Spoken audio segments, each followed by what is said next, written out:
As the temps start rising, I feel the familiar urge to refresh my closet, but I don't want to waste money on pieces I'll only wear once or for just one season. Thankfully, Quince changes that. Their clothes are timeless, lightweight, and far more elevated than anything else at this price. It finally feels like my wardrobe matches my standards. The best part is that Quince only works with factories that use safe, ethical, and responsible manufacturing practices and premium fabrics and finishes, so you get to look good while feeling good. I'm pretty excited that I have upgraded my athleisure wardrobe for this summer. I bought a sweatshirt and a pair of wide-leg flow pants that are two of the softest items I own, and I plan to live in them. So join me in giving your summer closet an upgrade with Quince. Go to quince.com/POTC for free shipping on your order and 365-day returns. That's QUINCE.com/POTC to get free shipping and 365-day returns. Quince.com/POTC. Hi, everyone. It's Emily. Before we jump into today's discussion, a quick reminder that you can support our work by listening to our podcast ad-free as a supporter on Patreon. You can find information on our website. Enjoy the interview. The goal is really to help kids understand that there are humans behind every form of media, humans with potential agendas, with biases, with things they might want to be selling. So it's like a lot of just big picture questions that are designed to get kids thinking about the media and about what it is and who creates it and why and what could be their motives. That was Melinda Wenner Moyer on Psychologists Off the Clock.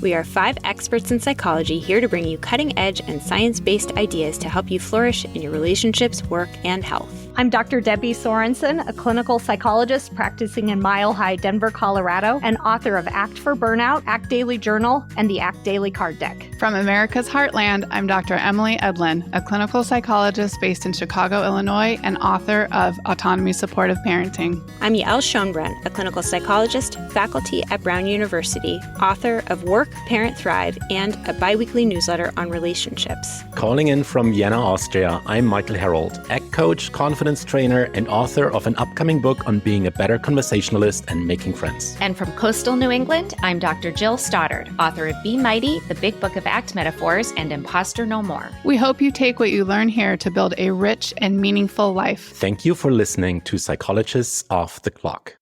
Hello, listeners. I am so excited to sit down today for an interview with a repeat guest, someone I consider a writer friend and an overall lovely human being, Melinda Wenner Moyer.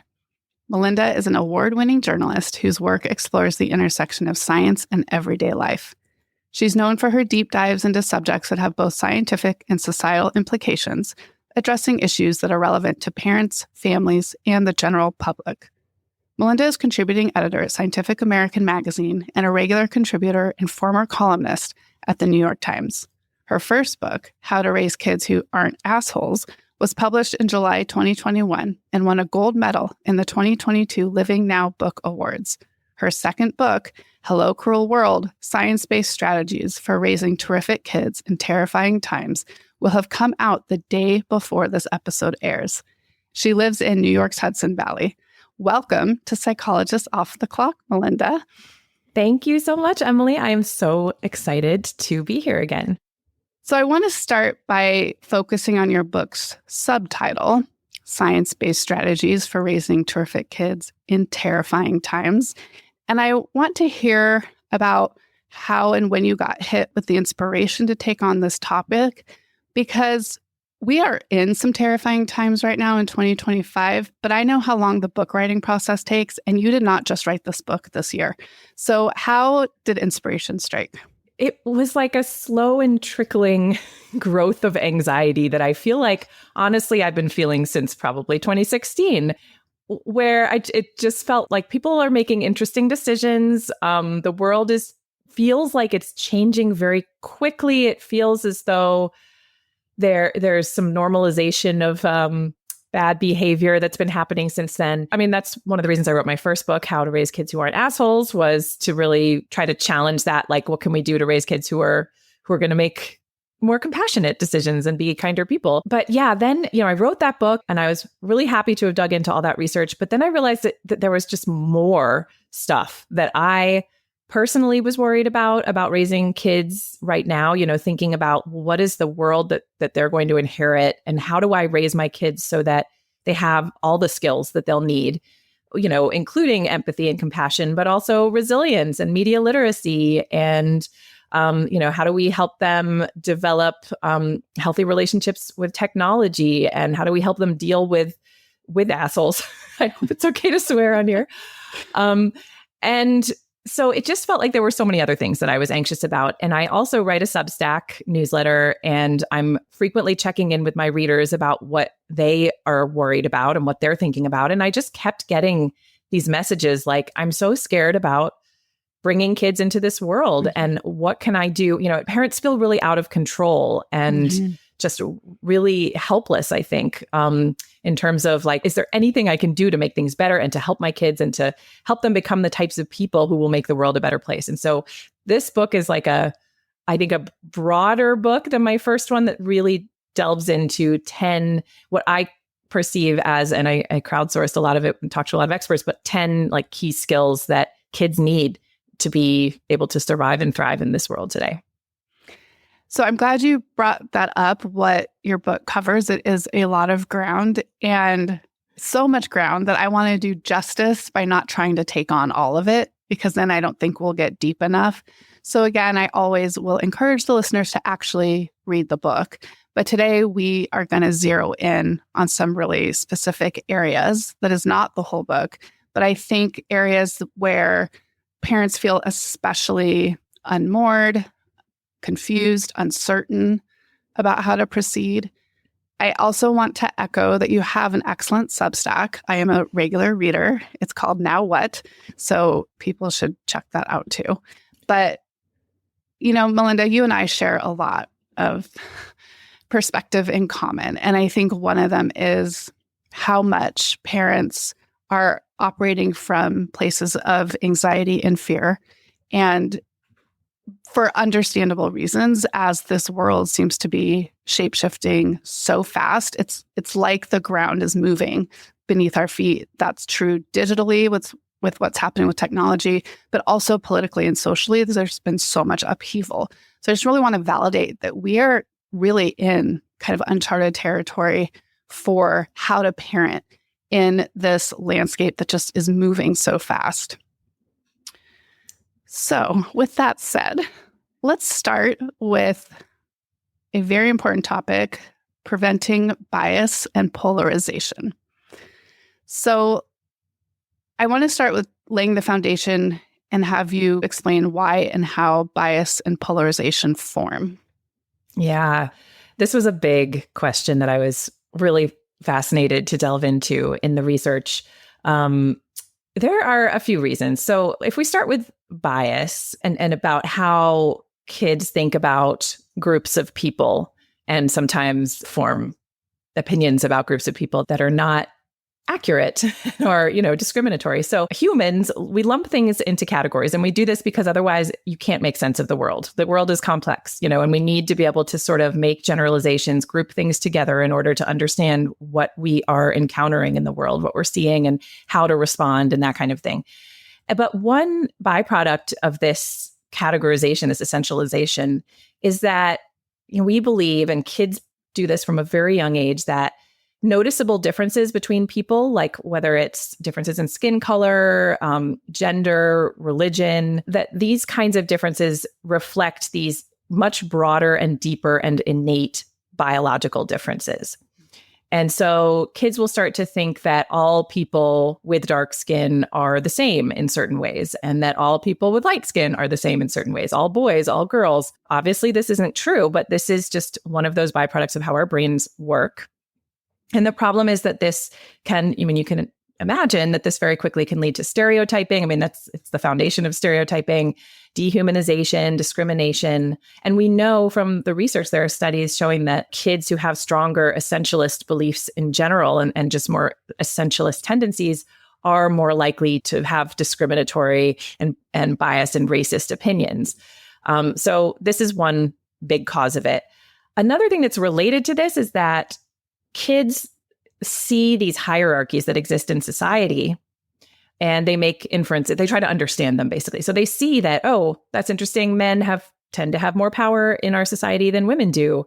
We've never had a woman president, for instance. And they see that white people tend to have more power in our world. And because they're also forming these categorizations about people, they think, okay, well, maybe that's because like all white people are just inherently smarter or more powerful, or, all men are more powerful and smart than women. And so, they're really just trying to understand this power hierarchy. And if they're not given the real reasons for these hierarchies, that they are structural, that they are extrinsic, that they are due to discrimination and racism and sexism, the natural conclusion that kids make is like, well, the people in power are just better and the groups in power are just better. So those are the kind of the two big things that lead to the formation of, bias and discrimination and all the isms that we want to avoid. And then polarization is a little different. There's not as much research on how polarization develops. There's a lot of ideas, but a couple things I call out in my book is that we know that there are these really powerful expectations for kids to develop, and adults for that matter, to develop and voice these really moralized, strong opinions, especially on social media. So we see it all over social media, like really strong opinions, right? And that's because that's rewarded on social media. That's what gets shared. But it's also because, and there's really fascinating and frankly, I found very disturbing research showing that people tend to be less trustful of people who don't take sides on issues. When people say, I'm still sort of thinking about how I feel about this, I don't really want to voice an opinion, people really judge that harshly. They actually will trust a person who has a strong opinion that they totally disagree with more than someone who says that they don't have a strong opinion they want to share. So our brains, the way we're socialized, we live in a culture where strong opinions are rewarded, no matter what they are. So that is something that is going to lead to a polarization of ideas. And then, there's also just we keep ourselves in bubbles, right? And these bubbles that we're in on social media and in the real world, and based on what we read, they just reinforce these stronger and more extremist ideas and beliefs to the point where we just move further and further in whatever direction we've started in. Right. And to keep going with that, you share some data that I'm not going to expect you to remember off the top of your head. But in 1980, only 56% of teens favored the same political party as their parents. And in 2019, 81% did. That's a huge difference. Yeah, that was really interesting. And there's also research showing that teens, I think, are more polarized than they used to be in general. But yeah, we have a big influence. We have a very strong influence on our kids' political leanings, political beliefs, much more so than we did in the past. And so I think that's something that, is really important to keep in mind, especially when you're thinking about tweens and teens. Sometimes you think like, well, parents don't matter. Like, they're going to just develop their own loony ideas or whatever. But that's not true. They really do look to us to understand our values, our priorities, our political beliefs. So I think what we're talking about is the human brain has a natural tendency to form bias because we want to categorize the world to make sense of it. So there's that piece. And then there's the proclivity toward the polarized thinking being more appealing in some way, more trustworthy. And we have social media in this modern day, in the last decade or so, really amplifying and leveraging that polarization. I just finished reading Nexus. It's a historian who does this deep dive, and Nexus is about the history of information, and it's leading to ideas about where AI is bringing us. But a big part of this book is how outrage has fueled social media success and how social media depends on outrage to make billions of dollars. And so we have that reality as well, influencing what's going on. And of course, we know that teens are on social media. So there's that influence as well. But even more important that we play a role, an active role, right? In, like you said, we do matter. And so we have an influence over how to offset some of this negative influence. So I've talked about this before when I interviewed Lindsay Cormack about her book, How to Raise a Citizen, but I don't feel like I'm doing a great job in my home with reining in my own biases in discussions about politics and social issues. So my husband and I get pretty worked up about what's happening in the world, and it can be hard to talk about it with our kids without expressing and reinforcing the polarization. So tell me and everyone else why it's so critical for us to directly address bias formation in our families. Well, one of the things I was talking about a minute ago was that if kids aren't given explanations to help them understand why the world looks the way it does and why it operates the way it does, then they will try to figure it out themselves from a very young age. I mean, I've said before that kids are like little social detectives. Like that's their primary job, is like understanding what really matters in the world, why things are the way they are, why people have power, et cetera, et cetera. And so if the world is complex, like there are complex reasons for why the world looks the way it is.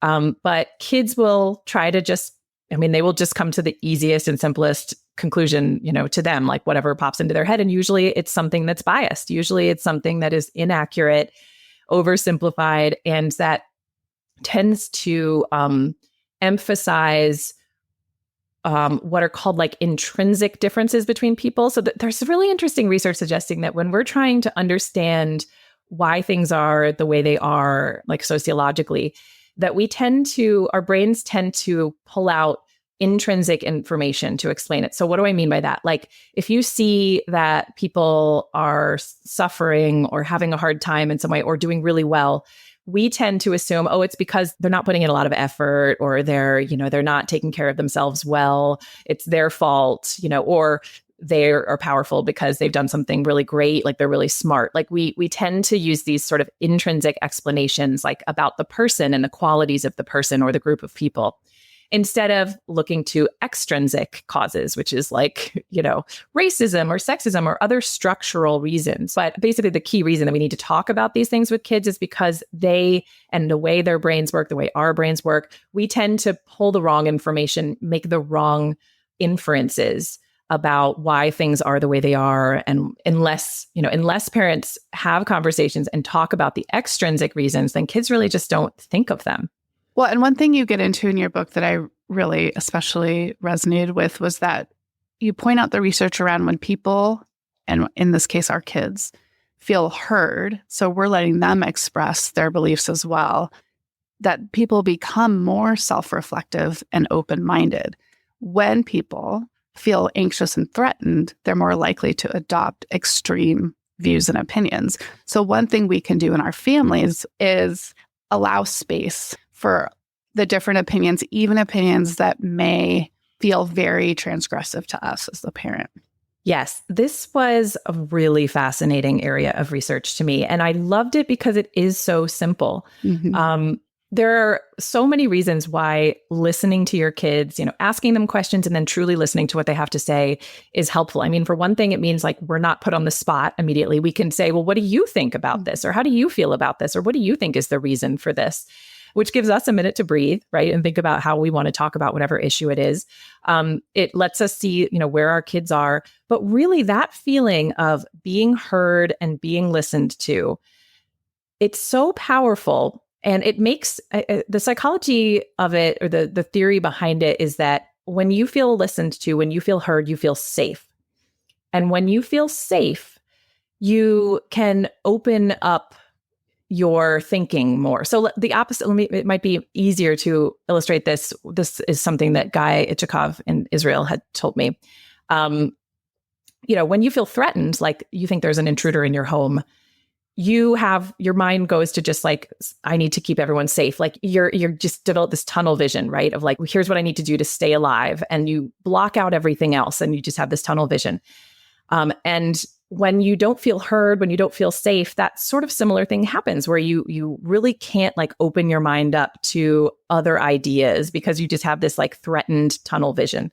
When we listen to our kids, and this is true of adults too, when we listen to adults, they then feel safe enough to kind of relax and open their minds up and get rid of that tunnel vision and consider other perspectives. And so, yeah, the research suggests that people, when they feel heard, they are more self-reflective, they're more willing to admit their limitations and faults, and they develop less extreme views on polarizing issues. So it's fascinating. And it's just so simple. It's like, let your kids have their opinions. I mean, it doesn't mean you have to agree with everything they have to say, but just allow them to express their feelings and their opinions, even if they are opinions that you might not totally agree with. And to blow that out, if we're doing that in our homes, our children are learning those skills. So we know that from the research too. The more empathy we have with our children, the more we take their perspective on issues, they are learning to do that better in their social relationships. So if we are raising kids who have those skills, they're bringing that to the wider world, which is exactly what we need right now to shift some of these tides. So you say this in the book, and it's one of my mantras too, that parenting is a form of activism. And I see that dovetailing with this part of our discussion right now. Yeah, absolutely. I know I saw you say that in one of your recent newsletters too. And I was like, yes, that's what I say. Maybe that's, I was just writing about parenting mantras in my newsletter. Maybe that actually is my parenting mantra. Parenting is a form of activism. It's very activating in a positive direction. It is, right? Yeah. Because I think sometimes we don't feel like we have the time to do a lot of the traditional forms of activism, you know? And then we think, oh God, I'm not doing anything to make this world a better place. But raising kids, we absolutely are. We're raising the next generation of human beings. Like we have so much power to shape the future.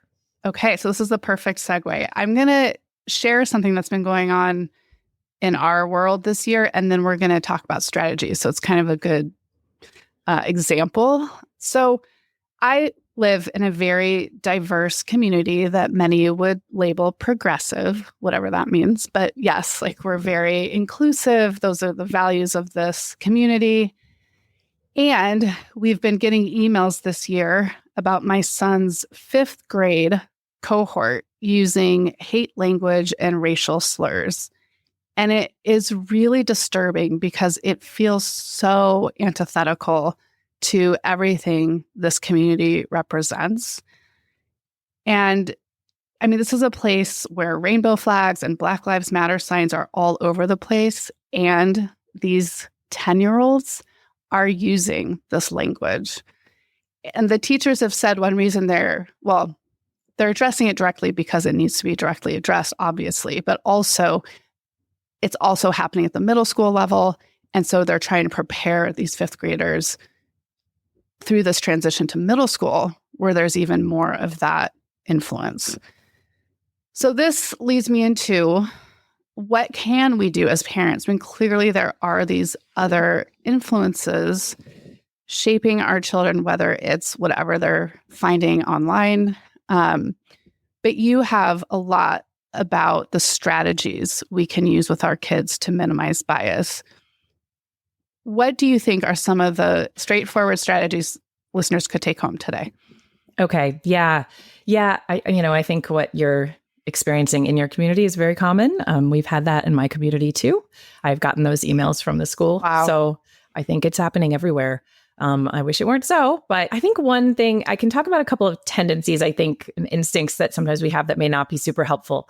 In this situation, I can imagine there's a group of parents who might say, well, that's not my kid. And my kid isn't involved in that. So I don't need to talk about it. I don't need to do anything about it. I know my kid and I know that this is not something they would ever do. So that's it. It's not my problem. Right. Right. I think that may well be true that your kid is not doing this, but that doesn't mean that you shouldn't also have a conversation anyway about it, right? How to have that conversation, though. So another thing that I think is sometimes an instinct we have is to just come down really hard on our kids and say, I heard that there are these kids in your grade, maybe it's you, maybe it's not you, who are doing this, and it is wrong and you can't do it. And I never, ever want to see you doing anything like this, or you'll be in big trouble. And just like lecture and come down hard and scare your kid to death, right? And not really open it up to an actual conversation about what's going on. I don't think that's very helpful either, because then if your kid does want to talk about what's going on or what they've heard or what they're experiencing, they're going to be scared to come to you because they're like, oh, mom has really angry feelings about this topic. And like, maybe I just will never talk about it with her. So what I would do in this situation is at a neutral time when I'm hopefully not super worked up about it, when my kid's not super tired, when I know we have some time, is to bring it up in a curious way. Like, hey, I got this email from school about some stuff that's happening on whatever it was, like on your chats, group chats, about people using some words and language that is not very inclusive or not very kind, or however you want to describe it. And I'm just curious if, you could say, have you heard about this? Do you know anything about this? And open up the conversation in as much of a neutral way as you can, where you're not judging, you're not shaming, you're curious. And then listen to what your kid has to say. And your kid might be like, yeah, I don't understand what the big deal is. Like, these are just words. And, who knows what your kid could say? It could be something that totally offends you and you're mortified and you're like, oh my God, how have I raised a kid like this?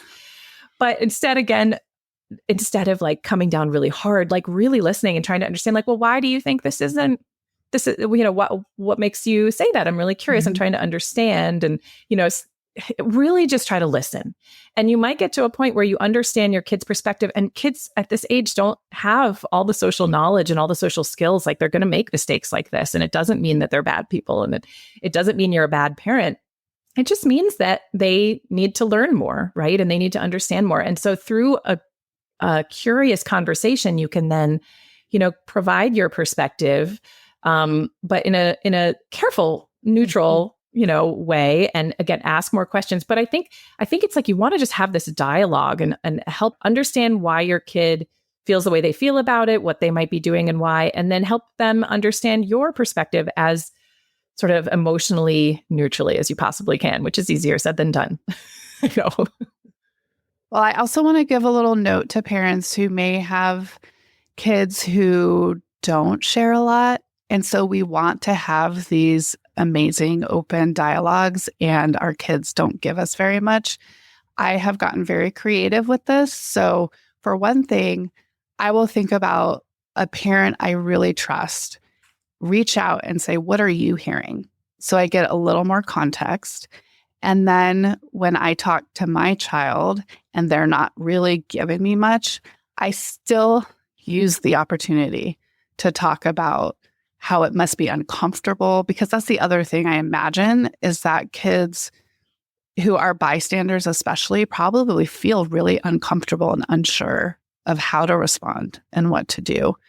And so I think there's still ways that we can be direct and influential. Yes. No, that's so true. And I have one kid who will have a long conversation and one kid who will not. So I do have one of those kids.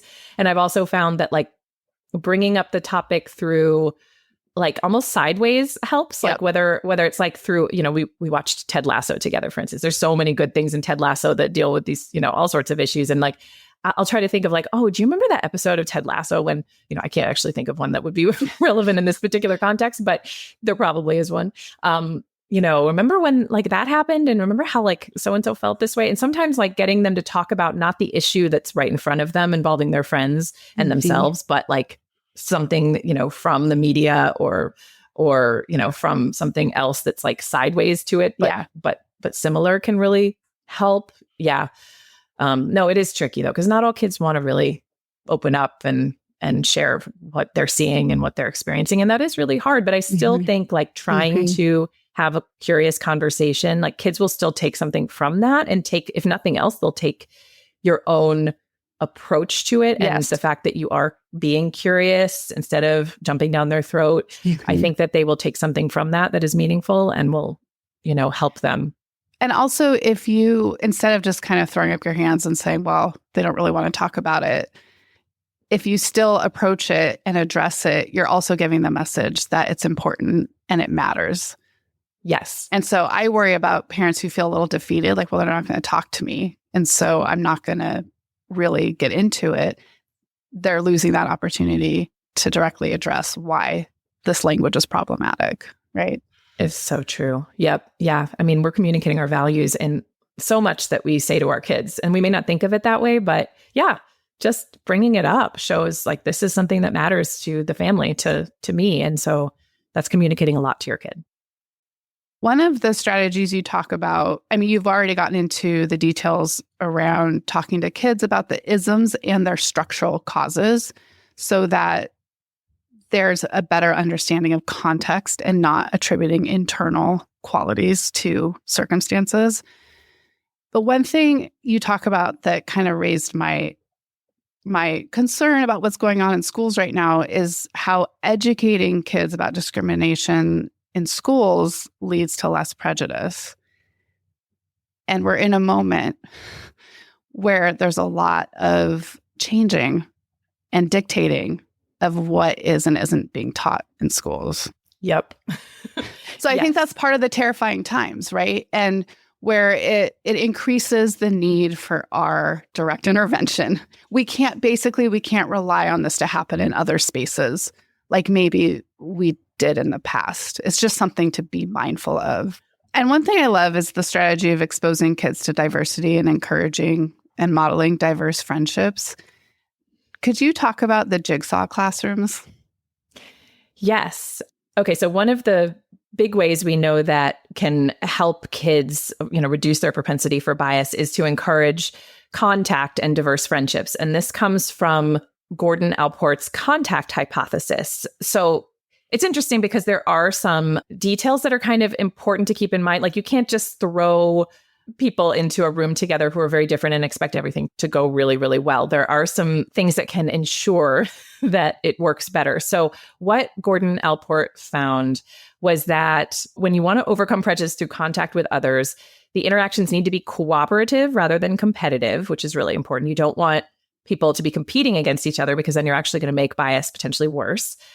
You want the people working toward a shared goal, and you want everybody to have equal standing. And then ideally too, I don't know how important this one is, but they say like the contact should be endorsed by an authority figure. So back in Austin, Texas in 1971, schools had just become desegregated, and school administrators were finding that it was not going well. There was a lot of infighting in the classrooms, especially among kids who were of different races, and they didn't know what to do. So they kind of put together, with a sociologist named Elliot Aronson, they put together a plan to have the students work on a group project in which kids from different races and genders worked together collaboratively to create a biography. And each kid had to research a different part of the biography and had to recite it to the other group members in order to create this like collaborative, complete biography. And so every student's contribution was essential, and they were all working together collaboratively, and everyone had equal standing. And what they found was in the classrooms where they did this, they called these jigsaw classrooms, the students developed higher self-esteem. They said they liked school better, and they became more empathetic than kids in other classrooms where they did not create this sort of jigsaw collaboration project. And then at the end of all of this too, Elliot Aronson went to the rooftop of the school and looked down during recess and found that the kids from these jigsaw classrooms were actually playing together and, got along just so much better on the playground than the kids who were in other classrooms. So it really illustrates that if you can get kids with different backgrounds together and have them, working collaboratively with equal standing towards this shared goal, that is really, really helpful. And so you can think about how you could do this in like a play date situation or, any kind of group situation. I mean, it works really well with sports teams. This kind of contact can be incredibly helpful. Thank you so much for explaining that. So I'm hopeful that this part of the discussion is helping parents feel more empowered about this growing bias and polarization in our society, but that we do have steps we can take and ways we can influence our kids for a better world as we go through this phase. Because I like to remind myself that everything is temporary, and cultures go through these arcs of progress and backlash against progress. And so I see us as modeling and teaching our kids how to be part of progress. So, Melinda, are you ready to move on to the hot button issue of social media and technology? Let's do it. So, it's fairly clear, like we were saying before, that social media has sown and amplified a lot of the polarization in today's society. And It's an area that parents continue to feel high anxiety and uncertainty about. You address the role of social media and technology in two parts. One, encouraging media and information literacy, and two, managing tech and social media. So let's start with literacy. Why is media and information literacy an important part of raising our kids? Well, my goodness, kids and adults, I mean, we are just surrounded by all types of media all the time. There are just so many sources of information now. And it's really hard for everybody, really, to figure out what to trust, what not to trust, to just be able to sift through all of it. And unfortunately, schools are not doing a great job of teaching media literacy and information literacy to students. A lot of schools have, something in place, but it can be something really toothless, like a resources page on the school website. So there's not a lot happening in schools, but this is arguably like one of the most important skills, because there's research that's done with Stanford undergraduates showing that Stanford undergraduates can't even tell like what is sponsored content, what is, an ad versus what is like news and Wow. information on websites. Like it's just, kids really need these skills and they do not have them. So yeah, I do have a whole chapter on this. It's a huge topic, but I was actually pretty grateful to see that, I interviewed a lot of media literacy experts and they all said similar things. And some of what they said was actually not that hard. Okay. I felt like. Great. Well, one thing that I think is important that you talk about in your book is how disinformation campaigns often target young users. And another thing that I've been aware of from Devorah Heitner has helped raise my awareness about this, another previous guest.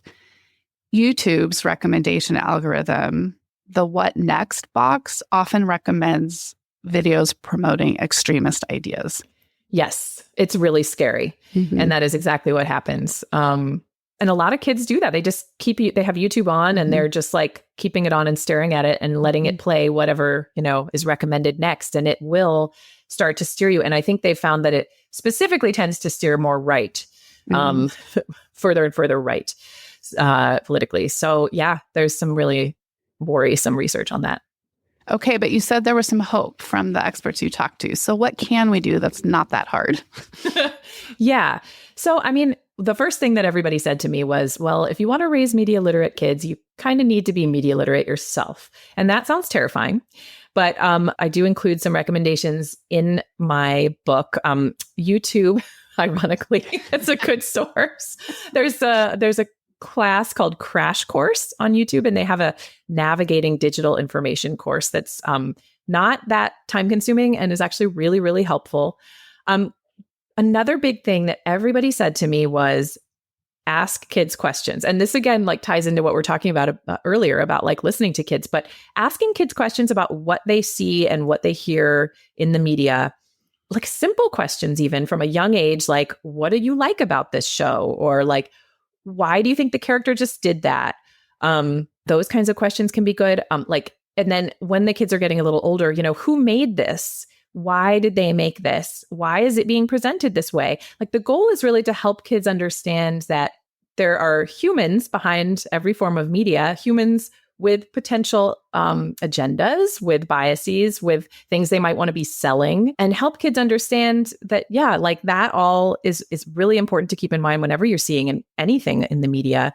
What's missing from this is another good question, or who is not being represented by this. So it's like a lot of just big picture questions that are designed to get kids thinking about the media and about what it is and who creates it and why and what could be their motives. That can be super, super helpful. And that, honestly, like every expert said that is like the key thing that they would recommend that parents do from a young age. Well, that interrupts the really passive way of consuming, even if kids aren't maybe actively posting or creating, but if at least they're thinking about what they're taking in online, that seems like a positive step. Absolutely. Yeah. Yeah. And I mean, my kids are starting to get reflexively a little more skeptical when they come across, starting to is the key word. They still come to me sometimes with these like out of the blue declarations that they've, heard on YouTube or TikTok. And but often they're like, well, I heard this thing, but then it made me think like, I wonder if that's accurate, or like, I wonder if maybe there was a reason that they wanted to present it that way so that they could get people to buy things. And I'm like, yeah, you think? Yeah. Well, and I love if one of my kids comes to me and says, is this true? I'm so glad that they didn't just take it in. I mean, even that questioning is a positive sign. Also, it behooves us to not rush to, oh my gosh, of course that's not true, right? And coming out a little bit judgmental without meaning to, but taking a little more time to ask them, well, where did you get that? What exactly are they saying? And asking those questions first before then sharing. Either sharing what we know or helping that guide them to find out information from other sources. Right. That's another strategy, right? Yes. Researching things with your kids, having them next to you when you're using Google, like that can be super, super helpful. It's also really helpful to, like, if you don't know the answer, to say that. Like, it's one of the things I talk a lot about in the book is that and this is important for reducing polarization as well, as just to model the acceptance of uncertainty, and that it's okay to not know everything. It's okay to not have an opinion on something. It's okay to have an idea and then change your mind. Like, that's really important. This idea that you can change your take on something or your perception with more information, like that you can, it's okay to do that. And it's okay to not be totally certain of yourself all the time. That's also really helpful for kids to see.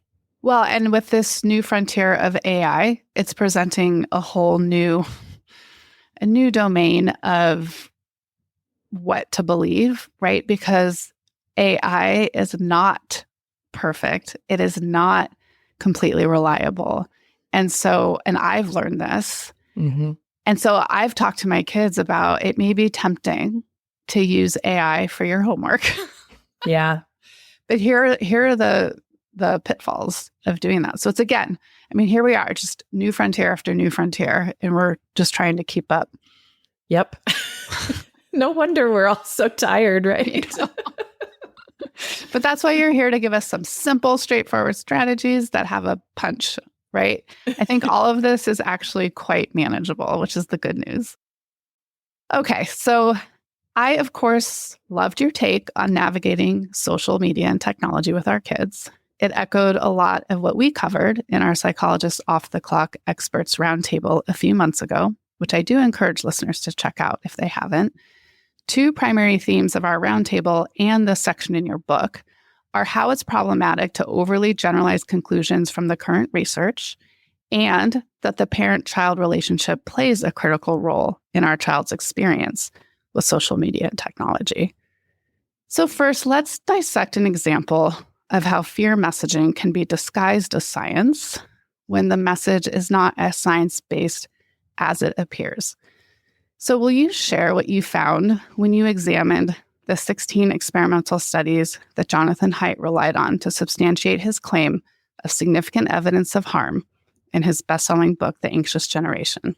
Yeah, so I was very curious to look up all of these studies that he had cited, because I will admit I was a little skeptical that the research was as cut and dried as he was claiming it was, because I in the past I have done a lot of reviews of that research, and it really isn't very clear cut.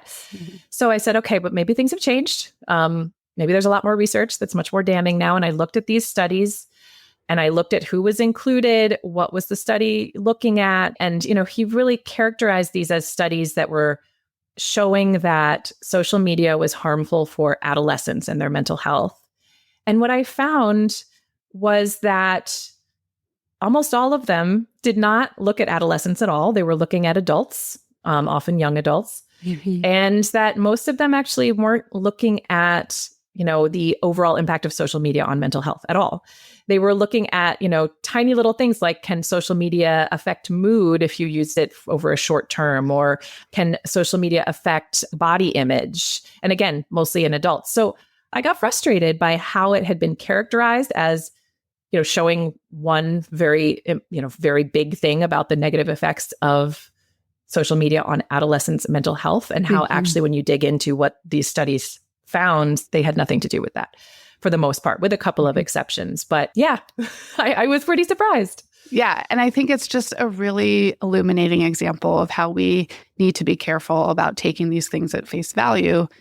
And as we've discussed at length, and I've written about at length, the problem with this is that messaging allegedly rooted in science when it's not really causes so much more fear and anxiety for parents that they're going to interact with their kids in a way that's not helpful. I love the framework of the harm-driven expectations versus opportunity-driven expectations. Could you say more about that? Yes. So this was really interesting work. What researchers have found is that parents tend to have these harm-driven expectations of technology, which is we assume that they are going to do bad things to our kids or to us. And yeah, we just assume they're bad, that there's very little good that comes from it.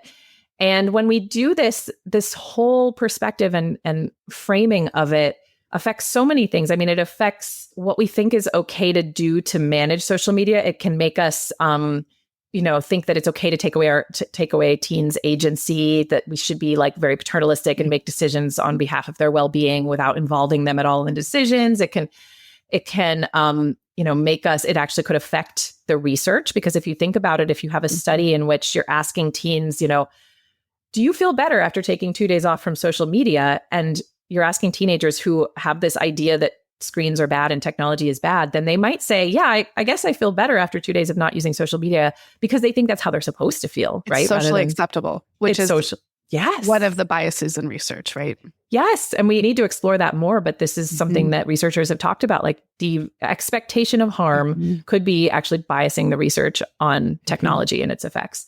And she contrasts this with opportunity-driven expectations, which is really like, okay, we know that technology can have negative effects, but we also know it can have positive effects. What can we do to maximize the positive effects and minimize the negative effects? What can we do to make it as safe as possible for kids to use? And this is an approach that, offers kids more and teens more agency in the process, and it involves listening to them, right? Which we know is really important. And it's just a much more healthy approach, because as you say, when we come at it with this negative idea, then it affects how we interact with our kids. It affects how we talk to our kids about social media. It affects the guilt we feel as parents when our kids are using a lot of screens. And that guilt, there's such an interesting study that found that, so researchers surveyed parents and asked them about all sorts of things like their relationship with their kids, how many hours of screen time their kids had, how much guilt and stress they felt about their kids' screen time use. And they found there was no relationship between the amount of time kids spent on screens and the quality of the parent-child relationship, which is meaningful in and of itself. No relationship between the guilt parents felt over their kids' screen use and how much time kids spent on screens, which is also interesting. But they did find that parents who felt more guilt, and this was also a longitudinal study over time, parents who felt more guilt over their kids' screen use had a more fraught parent-child relationship overall. And so that suggests that, the guilt, the stress we feel is actually shaping our relationship with our kids, potentially in, a much greater degree to the harm that might be done by the screen use itself. So I thought that was really important to keep in mind and really interesting. The guilt is not helping. But the problem is when we have these headlines and best-selling books that really contribute to the guilt, right? And so, and I know there are those of us doing all we can to put countering messages out there with different voices, but it's hard. It's hard because, as we were talking about earlier, the fear and outrage gets more attention. Sure does. Yeah, exactly. I mean, you talked about how outrage sells on social media. Fear is the same way, and that's what we're seeing. That's why these posts go viral and these books become bestsellers. So what are your tips for parents in managing social media and technology with their kids? Okay. I agree that introducing tech slowly is ideal if you can do it. I think it's Lisa D'Amour who says, give your child just as much technology as they need to maintain relationships with their friends, if you can. So there's a caveat here, because there are costs associated with holding back technology from kids. Let's say your kid does not have a phone, but every single one of your kids' friends has a phone, and they're getting left out, and they're, not being included in plans because they don't have a phone. That's harmful. That is like actively harming them. Yep. And so if if none of their friends have phones, then maybe you don't have to give your kid a phone. Great, hold off. That's, giving your kids just as much as they need to stay connected. But if it gets to the point where they can't stay connected, they are suffering socially, they're an outcast because of it, whatever it is, that's the point at which you say, okay, well, then maybe the harms of not giving them tech actually outweigh the harms, whatever potential harms there are of giving them access to technology. But, you can also maybe give them a phone without giving them access to TikTok. Perhaps that's something you could do. You don't have to give everything at once. Introduce it as slowly as you can. The other thing, and I know we've talked about this, Emily, is like the harms that can come from social media and tech use are not invisible. We have this idea that like technology is going to have this insidious, invisible effect on our kids that we're not going to be able to see. And then suddenly they're going to turn into murderers, like on the show I was Adolescence. just going to say, yes. We're never going to see any signs of it, which, by the way, if you watch Adolescence, you see that there were signs that they saw, and they talk about at the end, that they just didn't do anything about. So the fact is, like, again, talking to a lot of experts, they said, you're going to see that something's not okay. You're going to see changes. Right. And then if you're paying attention, you could do something about it. You can have conversations with your kids. You can talk about increasing, oversight or restrictions or whatever it is. One other big thing I want to say, though, is rules can be really helpful. Restriction monitoring can be helpful, but you really need to be mindful of your kids' autonomy and agency. And you need to, especially when kids are teens and tweens, what the research suggests is that rules and monitoring by themselves become less helpful because kids start to rebel and push back against that control. And so if you're going to do that, you really want to do it in the context of having open conversations with your kids, listening to them, listening to their concerns about restrictions or whatever, really kind of negotiating with them in some way so that they still retain some sense of agency in the process. Because when you take that away and you're like, nope, you can never, use YouTube ever again, they're going to rebel, they're going to lie, they're going to start sneaking. And that's kind of the opposite of what you want. So, right. It's really important too. And this is your whole book, Emily, but it's really important to do this in an autonomy supportive way. Right. Because at the end of the day, what you're wanting to preserve is the open communication and dialogue and connection. And we may not have all the research on the effects of social media and technology, but we have a lot of decades of research on the quality of the parent-child relationship and how that leads to outcomes for kids. We know that matters. And so I think it's important to remember that in the navigation of this minefield, and to really remember each kid is an individual. And these studies are averages also.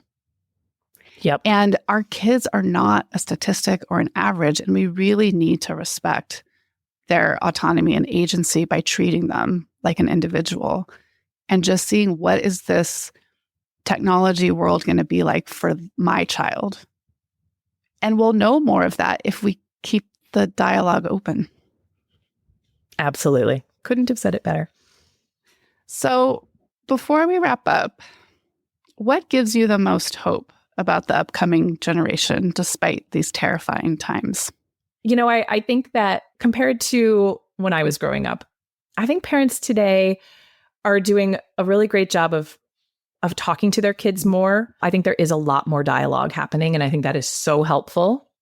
It's not across the board, obviously, but I think on average, there's a lot more conversations, open conversations happening. I also think that parenting styles have shifted away from like the authoritarian, controlling forms of parenting to more authoritative and autonomy supportive. I know there's room for growth and not everybody's doing it, but I do feel like there are some general shifts in parenting style that I think are really, really good. Yep. And give me a lot of hope that, we're going to ultimately have a more mentally healthy generation of kids with, hopefully good self-esteem as well. Like, I just think there's a lot of shifts in how we're parenting. And sometimes I think we're going too far in certain directions, but I also think that like it's a very good, and it's probably a natural pendulum switch to some degree, shift to some degree, but there are some wonderful things happening in terms of how we're parenting now that I think will really be helping the future generation. What I love Ellen Galinsky's book, The Breakthrough Years, she was also on our podcast. It was a very optimistic look at teenagers that actually matches my personal experience. I mean, I think our adolescents these days are so curious and inquisitive and aware and perceptive, and there are a lot of strengths that we don't give enough airtime to. And I think if we collectively can encourage and regard their agency more, that helps them thrive and optimize their strengths as well. So I want to end with a quote from your epilogue, which was quite moving. And it kind of wraps up what we've been talking about today and distills the most important pieces. When we deeply listen to our kids, we are helping to build a less polarized, more open-minded, and more respectful society. This is yet another example of the way in which parenting is a form of activism. We can build a better, humane world based on how we raise our kids. Thank you so much for your time and wisdom today. So where can people find you? The easiest place is my website, which is melindawennermoyer.com. And you can also sign up for my Substack, Now What, through my website if you would like. So, and where can people buy your book? Oh, they can buy it anywhere that books are sold. Thanks again, Melinda. Thank you, Emily. This was awesome. Listeners, stay tuned for my host post with Debbie, all about today's conversation with Melinda. I am so happy to be here with Debbie to talk about this conversation that you just finished listening to with Melinda Wenner Moyer, because Debbie and I just probably spent 15 minutes preparing for this. We have so many thoughts and so much to say, and I bet listeners do too. So, Debbie, I'll hand it over to you. What came up for you as you were listening today? I guess fundamentally what I'm really struck by, both in this conversation and just in the world around me and in my own experience, is how parents are so stressed. There's so much anxiety and uncertainty about what's ahead, and how parenting presents both a challenge in that regard, right? Like, how do we show up as parents when things are so turbulent and it's a scary time, and also an opportunity. Like you mentioned in the episode, parenting can be its own form of activism, but also there's an opportunity for us to sort of rise to the occasion here and to talk about some of these really hard, complicated things with our kids that in some ways it's easier to just not do that. Mm-hmm. But then we miss, I think, some really important life lessons and some teachable moments and things to explore with our kids. Yeah, I think Melinda gave us a lot of good reasoning and evidence to motivate us to maybe ask more questions and be more curious if and when our children may say something that appears to be an ism to us, for example, right? It's racist, it's sexist. I think the tendency is to just say, don't say that word, or that's offensive and don't talk like that, when then they're not really learning the why. Yeah. And that part of the conversation I thought was so important. It reminded me of the episode I did on social justice parenting with Tracy Baxley. That was probably a couple years ago. But about how I think we're so afraid of our kid being the kid who's doing that we want to like shut it down and be like, don't do this. And while, yes, it might be important to help them have some constraints around what they're doing, it's more important that they understand why. Like, why is this word offensive? What's the history of that? You know, we have to sometimes, I think, educate ourselves a little bit, or educate ourselves with our kids to understand these things. It's not like a list of rules and do and don'ts. To me, that's a more fear-based way of approaching this. And sometimes there's a time and a place for that, maybe, but you do miss the opportunity to dig a little bit deeper. Like, let's understand why that word might be offensive to someone. Let's think about what to do if your friend says it on a text chain. Right, exactly. So it's really seeing these as opportunities to equip our children to manage these things that are going to come up in their social worlds, in their environments.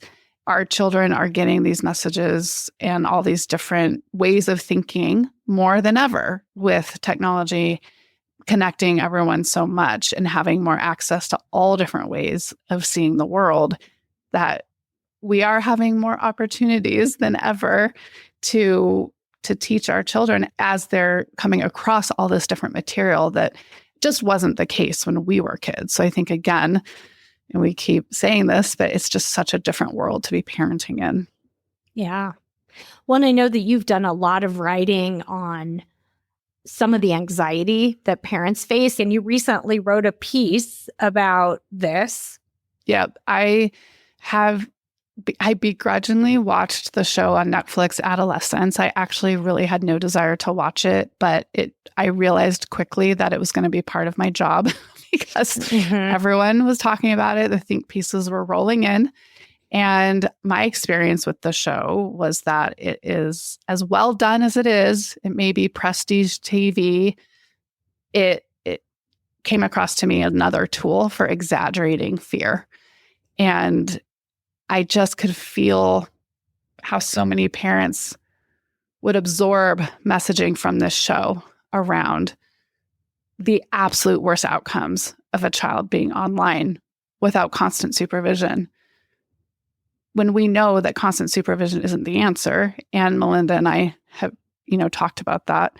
But I just think it's another example of how these fear messages are everywhere and really real. And the last episode is with the parents really grappling with how this all happened with their child. And I don't want to spoil everything if you actually haven't seen the show. But I haven't seen it. I know, Debbie, but do you know what's the premise? I mean, vaguely. Oh, okay. And I've seen some of the social commentary about it too. But I think even, it's not just in that particular show. So I get the concept of what you're saying, right? And as a parent, I feel that around me all the time. Right. Exactly. And so to have this really well done performance of parents just wrecked by what has happened in their family and grappling with what they could have done differently is going to feel so real to viewers. The problem is when that then translates to fear-based parenting across the board. There's a place for activating us to be aware, but when it crosses into a lot of restriction and controlling parenting, then that's not working for our kids either in the big picture. And that's where I think this idea of being really centered within yourself and coming more from that place of values and thoughtfulness versus reactivity. It's hard and we're not going to get it right all the time. But to me, that's kind of, at least that's where I like to try to come from. I'm not saying I'm doing that all the time, but that's what I aim for. Well, and Melinda is one of those voices, right? She's one of the voices of using what we know from research and evidence and not getting caught up in exaggeration and hyperbole and keeping us grounded. So that's why I'm just so happy she was able to come talk to us about this new book, which is a very positive resource for parents that's not going to scare you more. So I hope that this discussion is inspiring to parents and anyone who's interacting with kids in the world, and that it serves as a good resource.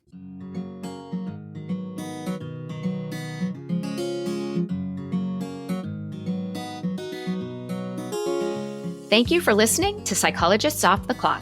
If you enjoy our podcast, you can help us out by leaving a review or contributing on Patreon. You can get more psychology tips by subscribing to our newsletter and connecting with us on social media. We'd like to thank our podcast production manager, Jadine Stout-Williams.